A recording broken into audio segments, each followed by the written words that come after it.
12 contestants ഉണ്ടായിരുന്നു.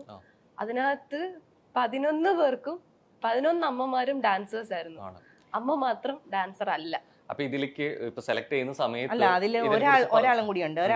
ഒരാളും കൂടെ ഡാൻസ് അത്ര പുള്ളിക്കാരി ഡാൻസിൽ ഇതായിട്ടുള്ളതല്ല, ശ്രീകുട്ടി എന്ന് പറഞ്ഞ കണ്ടസ്റ്റന്റ്. ഒരു പക്ഷേ ഇങ്ങനെ പറയുന്നതിന് മുമ്പ് നമുക്ക് അന്നത്തെ ഒരു ഇൻസിഡന്റ് എനിക്ക് തോന്നുന്നു അതിൽ നിന്ന് തന്നെ പറഞ്ഞു തുടങ്ങാൻ തോന്നുന്നു.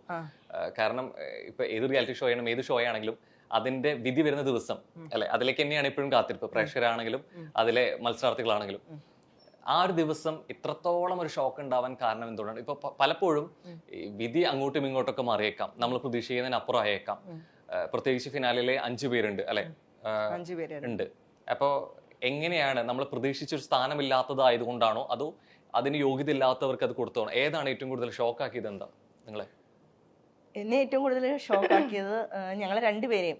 കാരണം 5ാം സ്ഥാനം നമ്മള് ലാസ്റ്റിലൊരു 3 പെർഫോമൻസ് ആയിരുന്നു ഫൈനലിൽ വേണമെന്ന് പറഞ്ഞത്. ഒന്ന് ഒരു ഗ്രൂപ്പ് ഡാൻസ്, 10 പേരെ വെച്ചിട്ട് ഒരു ഗ്രൂപ്പ് ഡാൻസ്, പിന്നെ അമ്മയും മകളുമായിട്ടൊരു പെർഫോമൻസ്, പിന്നെ ഒരു റാംബോ ഓപ്പ് ഉണ്ടെന്ന് പറഞ്ഞു, പിന്നെ അതിൻ്റെ കൂടെ തന്നെ ഒരു ആറ്റിറ്റ്യൂഡ് ക്വസ്റ്റ്യൻ ചോദിക്കുന്ന ഒരു റൗണ്ട്, ഇത്രയുണ്ടെന്ന് പറഞ്ഞു. അപ്പോൾ ഇതെല്ലാം കഴിഞ്ഞിട്ട് ഞങ്ങൾ നിൽക്കുവാണ്. ഞാൻ ആകെ ടയേർഡായിട്ട് നിൽക്കുക. കാരണം ഈ റാംബോ ഒക്കൊന്നും ഞാൻ ചെയ്തിട്ടില്ലാത്ത ഒരാളാണ്. ഞാൻ വീടിനകത്ത് ഒതുങ്ങിക്കൂടി ഇപ്പോൾ ഒരു 2 വർഷമായുള്ളൂ ഞാൻ ഈ അഭിനയം എന്നുള്ള ഇഷ്ടം കൊണ്ട് അഭിനയം എന്നുള്ള ഒരു ഫീൽഡിൽ വന്നത് 2 വർഷം. അതുവരെ ഞാൻ എൻ്റെ മോളുടെ കൂടെ അവളുടെ അമ്മയായിട്ട് ഇങ്ങനെ പുറകെ നടക്കുന്ന ഒരാളാണ്. ഇതിനെക്കുറിച്ചൊന്നും ഈ ലോകത്തെ എനിക്ക് അറിയില്ല ഇങ്ങനത്തുള്ള കാര്യങ്ങൾ. പക്ഷെ ഇതിനു വേണ്ടിയിട്ട് അവർ ഗ്രൂമിങ് ഒരു തലേദിവസം രാത്രിയിൽ നടക്കാൻ പഠിപ്പിച്ചു. ഹൈ ഹീൽഡ് ചെരുപ്പിടണമെന്ന് പറഞ്ഞു. ഞാൻ അങ്ങനെയൊന്നും നടന്നിട്ടില്ലാത്ത ഒരാളാണ്. പക്ഷെ ചെരുപ്പൊക്കെ ഞാൻ മേടിച്ചിട്ടു, അതിനുള്ള ഡ്രസ്സ്, ഹെവി ആയിട്ടുള്ള ഡ്രസ്സ് ഇതൊക്കെ ഇട്ടിട്ട് റാം വോക്കൊക്കെ ചെയ്ത് ഞാൻ ആകെ ക്ഷീണിച്ച് നിൽക്കുവാണ് വന്ന്. അപ്പോഴാണ് ആദ്യം 4-5 സ്ഥാനം. അപ്പം നമ്മൾ അതിന് മുന്നേ തന്നെ കുറേ നാൾ കൊണ്ട് കുറേ ആൾക്കാർ ഇത് സ്ഥിരമായിട്ട് കാണുന്ന കുറേ ആൾക്കാരുണ്ട്. അപ്പോൾ അവർ നമ്മളോട് പറയും നിങ്ങൾക്ക് തന്നെയാണ് ഫസ്റ്റ്. എന്നെ ഫോൺ ചെയ്തിട്ട് പറയും നിങ്ങൾക്ക് തന്നെയാണ് ഫസ്റ്റ്, ഒന്നും നോക്കണ്ട. ഇതിനകത്തുള്ള ക്രൂ മെമ്പേഴ്സ്, നമ്മുടെ ഈ അമൃത ചാനലിലെ ക്രൂ മെമ്പേഴ്സ് പേഴ്സണലായിട്ട് മെസ്സേജ് അയച്ചിട്ടുണ്ട് നിങ്ങൾക്ക് തന്നെയായിരിക്കും ഫസ്റ്റ്. നമ്മൾ ഈ സ്റ്റേജിൽ പെർഫോമൻസ് കഴിയുമ്പോഴും നമ്മളോട് പറയുന്നു, ചാനലിലുള്ള ആൾക്കാർ തന്നെ നമ്മളോട് പറയുന്നത് നിങ്ങളെന്തോ നോക്കാനെ കൊണ്ടാണ് നിങ്ങൾക്കായിരിക്കും ഫസ്റ്റ്. അങ്ങനെയുള്ള ഒരു പ്രതീക്ഷയിൽ നിൽക്കുക. ഈ പ്രേക്ഷകരെ അഭിപ്രായങ്ങൾ അറിയിക്കാറുണ്ട്, ഇപ്പൊ മെസ്സേജിലൂടെ കോളിലൂടെ ആണെങ്കിലും. ഈ പ്രേക്ഷകർ പറഞ്ഞ അഭിപ്രായത്തിലാണോ ഈ പ്രതീക്ഷ വന്നതോ നിങ്ങൾക്ക് നമ്മള് ഓരോ പെർഫോമൻസിനും നമ്മൾ അതുപോലെ എഫേർട്ട് ഇട്ടു, നല്ല കമന്റ്സ് പറയുന്നുണ്ട്, എല്ലാം ഉണ്ട്. ഈ ഗ്രാൻഡ് ഫിനാലയിലെ 3 പെർഫോമൻസ് ചെയ്തു. അപ്പൊ നമുക്ക് സ്വന്തമായിട്ടൊരു ജഡ്ജ്മെന്റ് ഉണ്ടാവുമല്ലോ. അപ്പൊ നമ്മളുടെ വിശ്വാസം ഓക്കെ, ഇത് നല്ലതായിരുന്നു, നല്ല പെർഫോമൻസ് ആയിരുന്നു. ഇത് മാത്രമല്ല നോക്കുന്നത്, ഇതിന് മുന്നേ ഈ ഒരു 1 ഇയർ ആയിട്ട് നമ്മൾ ചെയ്തുകൊണ്ടിരുന്ന കാര്യങ്ങളെല്ലാം നോക്കിയിട്ടായിരിക്കും ജഡ്ജ്മെന്റ് എന്നാണ് നമ്മൾ വിശ്വസിച്ചിരിക്കുന്നത്. ഡാൻസ് അപ്പൊ ഞാൻ എപ്പോഴും എല്ലാ പ്രാവശ്യവും ഡാൻസ് മാത്രമാണ് കൂടുതലും. ഒരു 3/4% ഡാൻസിനാണ് കൂടുതൽ ഇമ്പോർട്ടൻസ് കൊടുത്തത്. അപ്പൊ ഞാൻ സാറിനോട് പറയും, സാറേ ഡാൻസ് മാത്രമേ ഉള്ളൂ എന്ന് ചോദിക്കും. പറയും ഡാൻസ് അറിയാത്തവർക്ക് അല്ലാത്ത റൗണ്ടുകളുണ്ട്. കാരണം വേറെ കുറച്ച് റൗണ്ടുകളൊക്കെ ഉണ്ടായിരുന്നു ഡാൻസ് അല്ലാത്ത. ഷോക്ക് വിളിക്കുന്ന സമയത്ത് പറഞ്ഞിട്ടുണ്ടോ ഡാൻസ് അറിയണം അല്ലെങ്കിൽ അതിനെ കുറിച്ച് ഇമ്പോർട്ടൻസ് ഉണ്ടെന്ന്? ഒന്നും പറയില്ല. സൂപ്പർ അമ്മയും മകളും, അവരുടെ ബോണ്ടിങ്, അതുപോലെ സൈക്കോളജി റൗണ്ട്. എന്നോട് പറഞ്ഞു സൈക്കോളജി, മോൾക്ക് ഒരു സൈക്കോളജി റൗണ്ട് ഉണ്ടാകും, ഡോക്ടർ കാണും, അങ്ങനെയൊക്കെയാണ് എന്നോട് പറഞ്ഞത്. പക്ഷെ അവിടെ സൈക്കോളജി റൗണ്ട് നടന്നിട്ടില്ല, ഡോക്ടറിന്റെ റൗണ്ട് നടന്നിട്ടില്ല. അപ്പൊ ഞങ്ങള് പിന്നെ എന്താ ഈ 3 റൗണ്ട്സിൽ ഒരെണ്ണം നമുക്ക് എന്ത് വേണമെങ്കിലും ചെയ്യാമെന്നായിരുന്നു പറഞ്ഞത്, ഒരു സിഗ്നേച്ചർ റൗണ്ട് പോലെ. അപ്പൊ ബാക്കിയുള്ള 4 കണ്ടസ്റ്റൻസും ഡാൻസ് ചെയ്തപ്പോ നമ്മൾ അതിനകത്തുനിന്ന് വെറൈറ്റി ആയിട്ട് സോപാന സംഗീതം അതിന്റെ കൂടെ. അത് 2 ആഴ്ച കൊണ്ട് അവള് പഠിച്ചിട്ടില്ല, സോപാന സംഗീതം പഠിച്ചിട്ടില്ല. നമ്മളുടെ അടുത്ത് തന്നെയുള്ള ഒരു ആശാനോട് ചോദിച്ചപ്പോൾ അവളോട് നോക്കട്ടെന്ന് പറഞ്ഞു. അവള് പെട്ടെന്ന് തന്നെ അത് പഠിച്ചെടുക്കുന്നതുകൊണ്ട് വേഗം തന്നെ പഠിച്ചു. 2 ആഴ്ച കൊണ്ട് ആ സോപാന സംഗീതത്തിന്റെ ആ കൊട്ട് പഠിക്കണമെങ്കിൽ കുറേ മാസങ്ങൾ പിടിക്കല്ലോ, 1 വർഷമൊക്കെ പിടിക്കും. പക്ഷെ 2 ആഴ്ച കൊണ്ട് അവളത് പഠിച്ചിട്ട് ഞാനും അവളും കൂടെ ബാത്റൂമിൽ പോലും പാടാത്ത ആളാണ് ഞാൻ. എന്നിട്ട് ഞാൻ ഇതിനു വേണ്ടി കഷ്ടപ്പെട്ട് അത് പഠിച്ച് അതിന്റെ പാട്ടും പഠിച്ച് അതിന്റെ കൂടെ തന്നെ ഞങ്ങളൊരു സ്കിറ്റ്. ബാക്കിയുള്ള 4 കണ്ടസ്റ്റൻസിൽ നിന്നും വെറൈറ്റി പെർഫോമൻസ് നമ്മൾ ചെയ്തു എന്നായിരുന്നു നമ്മുടെ വിശ്വാസം. കണ്ടിരുന്ന നമ്മള് ചെയ്ത് കഴിഞ്ഞിട്ട് പുറത്തിറങ്ങിയപ്പോഴും നേരത്തെ ഉണ്ടായിരുന്ന കണ്ടസ്റ്റൻസ് ഒക്കെ അവിടെ ഉണ്ടായിരുന്നു. അവര് പറഞ്ഞു നിങ്ങൾ സൂപ്പർ ആയിരുന്നു. ബാക്കിയുള്ള അവര് പറയാ, ഞാൻ ഇറങ്ങി ചെന്നപ്പോ ഒരാളുടെ കണ്ണിൽ കൂടെ കണ്ണുനീര് വരുന്നുണ്ട്. അപ്പൊ എന്നോട് പറഞ്ഞത് ഇതെന്റെ കരഞ്ഞ് എന്ന് വെച്ചാൽ ചിരിച്ചിരിച്ച് കരഞ്ഞിട്ട് കണ്ണുനീര് വന്നത് മാറുന്നില്ല എന്ന് പറഞ്ഞിട്ട് അങ്ങനെ വരെ നമ്മളോട് പറഞ്ഞു. എല്ലാവരും പറഞ്ഞു നിങ്ങളുടെ വെറൈറ്റി പെർഫോമൻസ് ആയിരുന്നു, ബാക്കിയുള്ളവരുടെ ഡാൻസ് അല്ലേ, നിങ്ങൾ വെറൈറ്റി കൊണ്ടുവന്നു. അപ്പോഴും നമ്മൾ പ്രതീക്ഷയിലിരിക്കോ കുറെ കൂടെ പ്രതീക്ഷ കൂടി. പ്രതീക്ഷ കൂടി. കാരണം നമ്മൾ ഈ ഒരു ഇതെന്ന് പറഞ്ഞു കഴിഞ്ഞാൽ സൂപ്പർ അമ്മയും മകളും എന്നുള്ള ഒരു പ്രോഗ്രാമാണ്. അപ്പൊ അത് ലാസ്റ്റിൽ എല്ലാവരും ചെയ്തത് ഡാൻസാ. നമ്മൾ ഈ ഒരു വർഷം കിടന്ന് കഷ്ടപ്പെട്ട് ചെയ്തതും ഈ ഫൈനലി ചെയ്തതുമായിട്ട് ഒന്നും അല്ലാണ്ടായി പോയില്ലേ. കാരണം അവര് പറയുന്നത് ഫൈനലിലെ പെർഫോമൻസ് മാത്രമേ നോക്കിയുള്ളൂ, വാവ് ഫാക്ടർ മാത്രമേ നോക്കിയിട്ടുള്ളൂ. സാധാരണ രീതിയിൽ ഇപ്പോ ഫിനാലെ ഒന്നും നടക്കുന്നുണ്ടെങ്കിൽ പോലും അതുവരെയുള്ള പെർഫോമൻസ് എങ്ങനെയാണെന്നുള്ളതും അല്ലെങ്കിൽ അതിന്റെ അടിസ്ഥാനത്തിൽ കൂടി ആയിരിക്കുമല്ലോ ഒരു അങ്ങനെയല്ലേ വേണ്ടിയേ. കാരണം ആ ഫൈനൽ എന്നാ പിന്നെ ഫൈനൽ ആദ്യമേ കൊണ്ടുവച്ചാ പോരായിരുന്നു അല്ലേ? ഫൈനൽ ആദ്യമേ കൊണ്ടുവച്ചിട്ട് ഡാൻസ് കളിച്ചവർക്ക് പ്രൈസ് കൊടുത്തങ്ങ് വിട്ടാൽ പോരായിരുന്നു. ഈ ഒരു വർഷം ഞങ്ങളെയൊക്കെ ഇട്ടിട്ട് എനിക്ക് സങ്കടം എന്താണെന്നറിയാമോ, ഞങ്ങളെ കോമാളികളായിട്ടാണ് കണ്ടത്. വെറും കോമാളി. നമ്മൾ ഈ സർക്കസിനകത്തൊക്കെ ബഫൂൺസ് ഉണ്ടല്ലോ എന്ന് വെച്ചാൽ കോമാളികൾ. അവരെന്താണ് ചെയ്യുന്നത്? നമ്മളെ എന്റർടൈൻമെന്റ് ചെയ്യിപ്പിക്കുന്നു ഇരിക്കുന്നവരെ അല്ല, പ്രത്യേകിച്ചൊന്നും അങ്ങനെ ചെയ്യുന്നില്ല. അവരെ നമ്മളെ ചിരിപ്പിക്കുന്നു. ശരിക്കും ഞങ്ങൾ അതായിരുന്നു. ഇപ്പൊ ഞങ്ങൾ 5ാം സ്ഥാനത്ത് നിന്ന് ഒഴിവാക്കിയപ്പോൾ എനിക്ക് കറക്റ്റ് മനസ്സിലായി ഞങ്ങളൊരു കോമാളികളായിരുന്നു. കാരണം സാസിക അത് പറയുന്നുണ്ട്, ഇവർ കോമഡി കാണിച്ച് എല്ലാവരെയും ചിരിപ്പിക്കുമായിരുന്നു. ഞങ്ങൾക്ക് ഞങ്ങളുടെ കയ്യിൽ നിന്നുള്ള കണ്ടന്റുകൾ അവർക്ക് വേണമായിരുന്നു, കോമാളിത്തരങ്ങൾ വേണമായിരുന്നു, എന്റെ സങ്കടം വേണമായിരുന്നു. ഞാൻ പെട്ടെന്ന് ഇമോഷണൽ ആകുന്ന ഒരാളാണ്, ഞാൻ കരയും, എനിക്ക് അവർ എന്തെങ്കിലും കാര്യമുണ്ട്, അതൊക്കെ അവരെടുത്തിട്ട് അവർ റീച്ച് കൂട്ടി. ഈ ഇപ്പോൾ അവിടെ വന്ന് ഫിനാലിന്റെ അന്ന് നിൽക്കുമ്പോൾ ഈ പറഞ്ഞ മാതിരി അൺപ്രഡിക്റ്റബിൾ ആണ് എന്ത് പറയാൻ പോകുന്നു എന്നുള്ളത്, ആര് വിന്നർ ആവുന്നു എന്നുള്ളത്. പല തീരുമാനങ്ങളും ഒക്കെ മാറ്റം വന്നേക്കാം.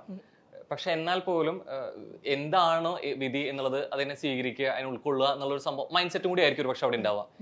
എന്നിട്ട് പോലും അല്ലെങ്കിൽ ഇത്ര വലിയൊരു റിയാലിറ്റി ഷോ ആയിട്ട് പോലും പെട്ടെന്നൊരു വിധി വന്നപ്പോൾ മറ്റൊന്നും ചിന്തിക്കാതെ ഇറങ്ങി പോവാൻ പ്രേരിപ്പിക്കുന്ന ഒരു ഘടകമായിരുന്നു. പെട്ടെന്ന് ഓൾ ഓഫ് സഡൻ ഒന്നും ചിന്തിക്കാതെ ഇറങ്ങി പോവാം, അതിനെ എതിർത്ത് നിൽക്കുക എന്നുള്ളത്.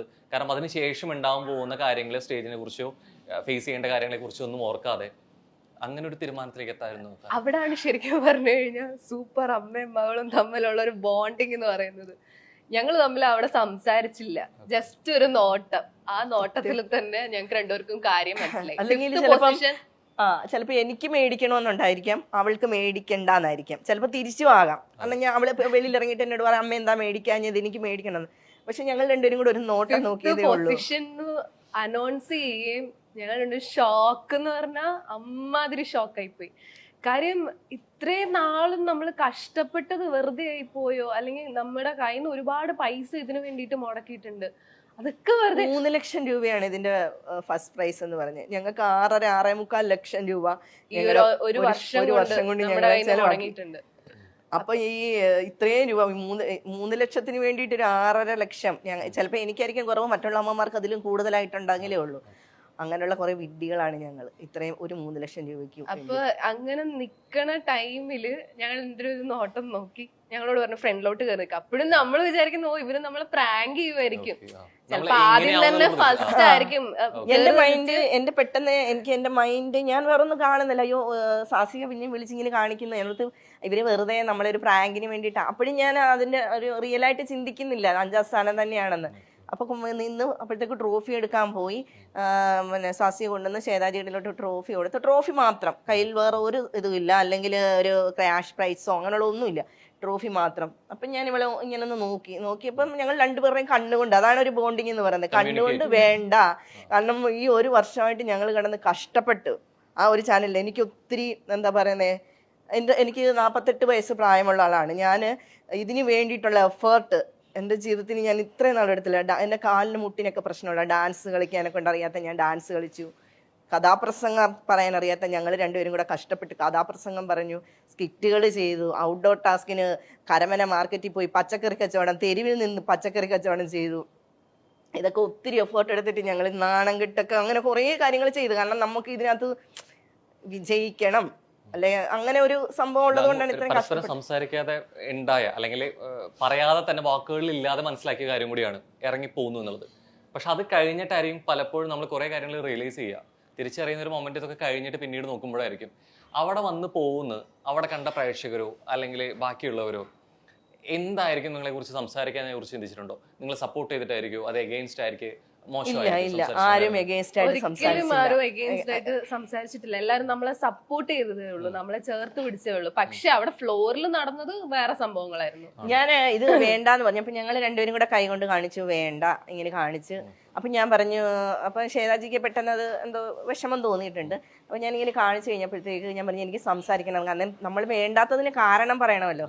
അപ്പം ഞാൻ മൈക്ക് വേണമെന്ന് പറഞ്ഞ് എനിക്ക് മൈക്ക് കൊണ്ടു തന്നപ്പോൾ ഞാൻ പറഞ്ഞു സതീഷ് സാറെന്ന് പറഞ്ഞാൽ ഇതിൻ്റെ ഡയറക്ടർ സതീഷ് സാർ ഈ പ്രോഗ്രാമിലേക്ക് എന്നെ വിളിച്ചപ്പോൾ എന്നോട് പറഞ്ഞത് ഇത് സൂപ്പർ അമ്മയും മകളും എന്നുള്ളൊരു പ്രോഗ്രാമാണ്, പക്ഷേ ഇവിടെ നടന്നത് ഡാൻസ് റിയാലിറ്റി ഷോ ആണ്. അത് കറക്റ്റാണ്, ആദ്യം തൊട്ട് അവസാനം വരെ ഡാൻസ് റിയാലിറ്റി ഷോ ആയിട്ടാണ് നടന്നത്. എന്നാൽ പിന്നെ സൂപ്പർ അമ്മയും ഡാൻസ് റിയാലിറ്റി ഷോ എന്നങ്ങ് വെച്ചാൽ പോരായിരുന്നു. അല്ല, ഗ്രാൻഡ് ഫിനാലയിലെ പെർഫോമൻസും ഡാൻസ് ആയിരുന്നു, ഡാൻസിനെ ബേസ് ചെയ്തിട്ട് അവർ കൊടുത്തിരിക്കുന്നത്. സൂപ്പർ, ഞാൻ പറഞ്ഞു ഇതൊരു സൂപ്പർ ഡാൻസറിന്റെ ഷോ ആയിരുന്നു.